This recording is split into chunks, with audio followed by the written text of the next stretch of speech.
parte das vezes, há essa tendência à desespecialização, que cai como uma luva dentro do nosso trabalho.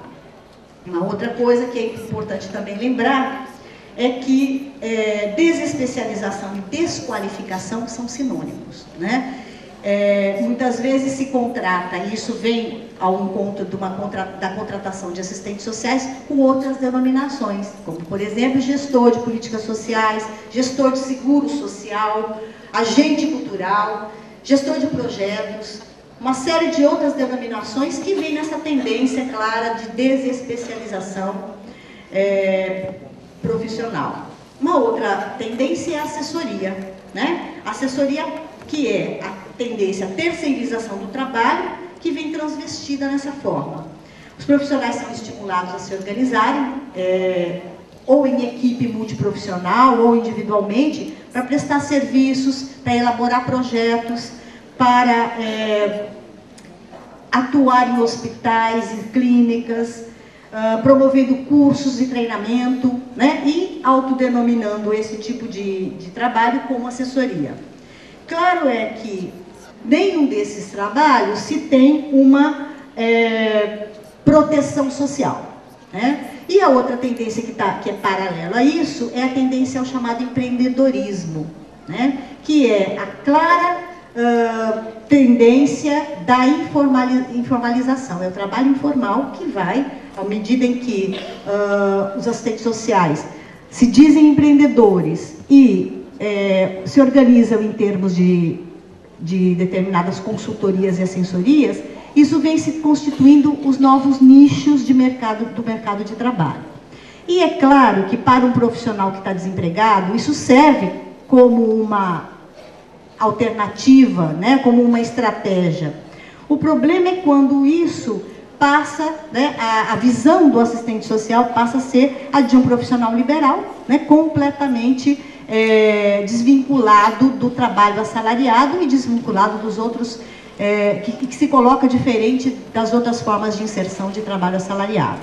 Então, o que nós temos visto também é que profissionais começam a buscar capacitação, sobretudo para desenvolver e para aprender o parecer social, no sentido de que, a partir daí, né, a prestação de serviços terceirizados ao judiciário, ou até a elaboração de laudos e pareceres também para a Caixa Econômica, e para uma série de outros espaços, né, de outras instituições, essa preocupação de elaborar parecer social passa a ser um trabalho do assistente social. O que isso acontece? É que a riqueza que compõe o nosso exercício profissional fica restrita a algumas estratégias de sobrevivência. Então, enquanto estratégia de sobrevivência, ela é necessária, porém isso não pode ser colocado como o exercício profissional do assistente social.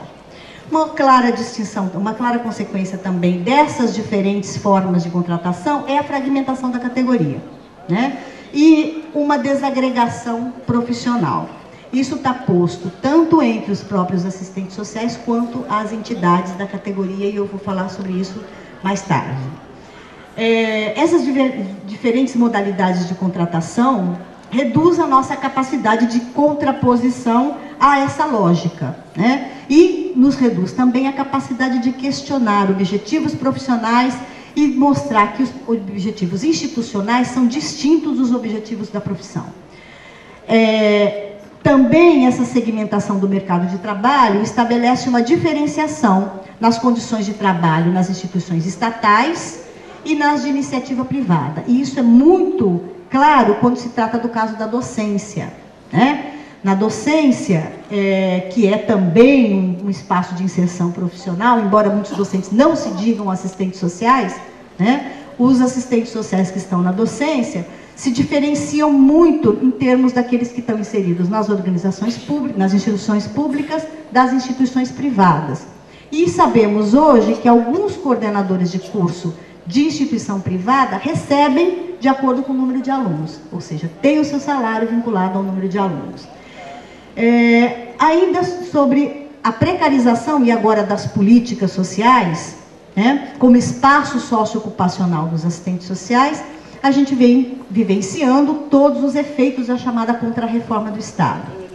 E aí, a precarização dos espaços, mediante a redução do investimento nas políticas, é muito claro, né? Essa precarização, ela é diferente também, tendo em vista a natureza da instituição, tendo em vista a cultura da instituição e a lógica que rege essa instituição. Então, há níveis e formas de precarização que são diferentes.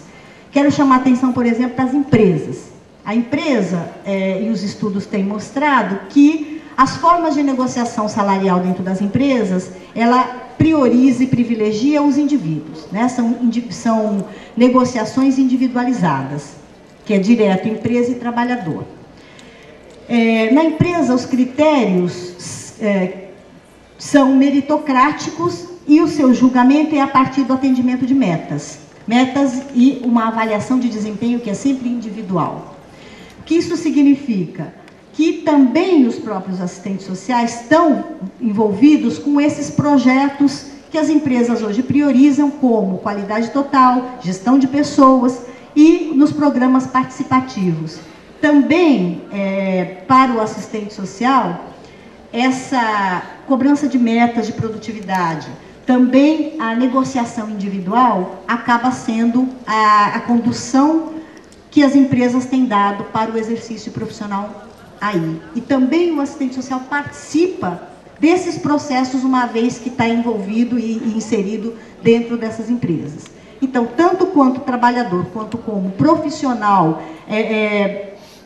implementando programas de qualidade total, essa característica das negociações individuais dentro da empresa e do atendimento a metas são questões colocadas para o enfrentamento do assistente social nesse contexto.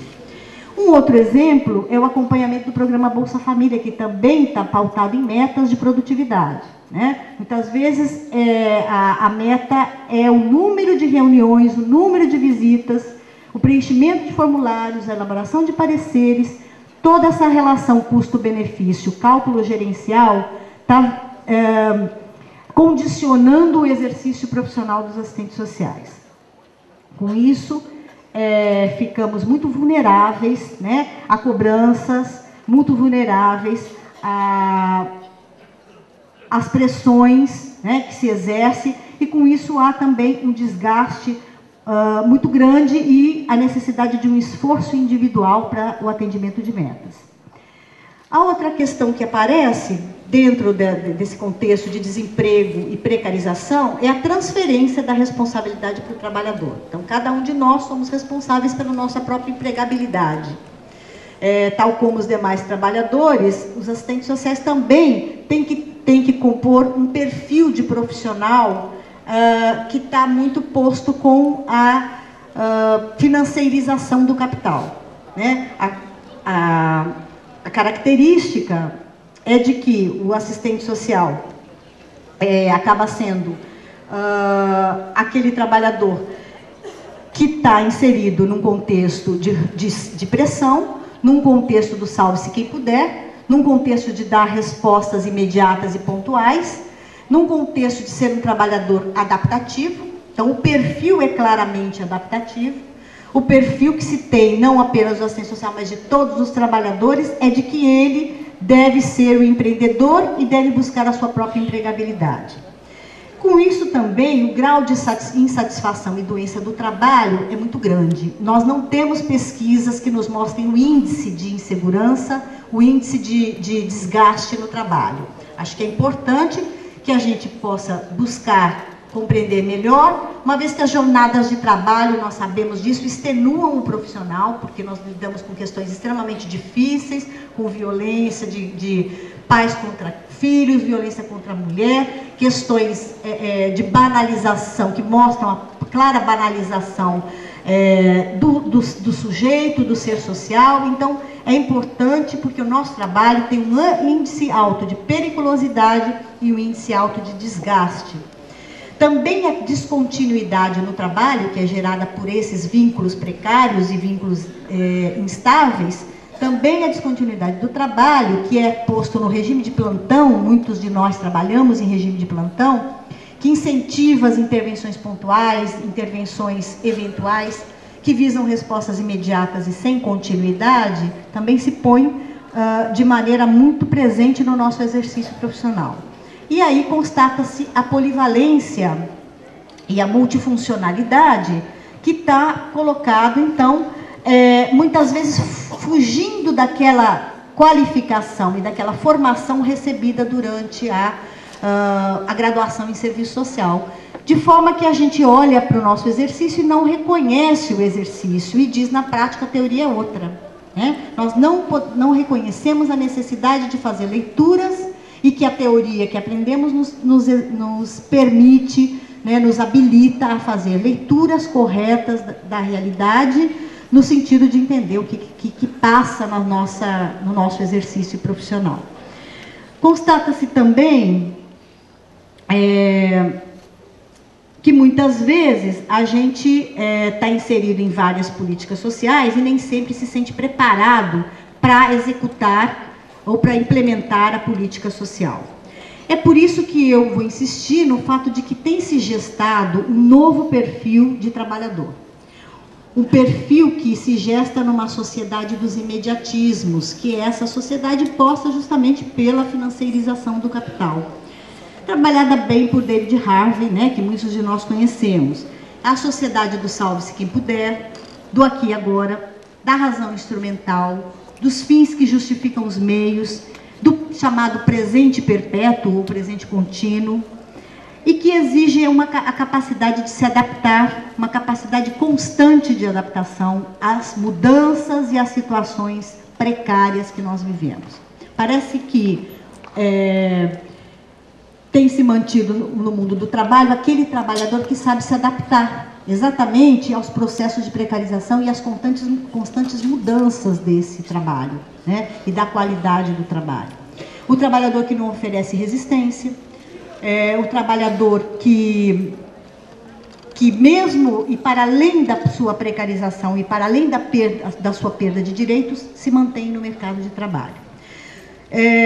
Por isso, eu penso que está sendo gestada uma nova cultura do trabalho, que é essa cultura da adaptação, essa cultura das normas, de adaptação a normas flexíveis, o perfil do profissional adaptativo, E também, uma outra questão que é importante colocar, é que no campo dos direitos, tem se constituído num campo importante para os assistentes sociais, uma vez que nós estamos trabalhando com direitos já legalmente constituídos, e aí eu cito os direitos que vieram após a Constituição de 88, é importante que a gente busque, que a gente perceba que é em função da existência desses direitos que a gente pode buscar a garantia e a efetivação dos mesmos no sentido das nossas competências. Então, as competências dos assistentes sociais podem ser mantidas e garantidas a partir, então,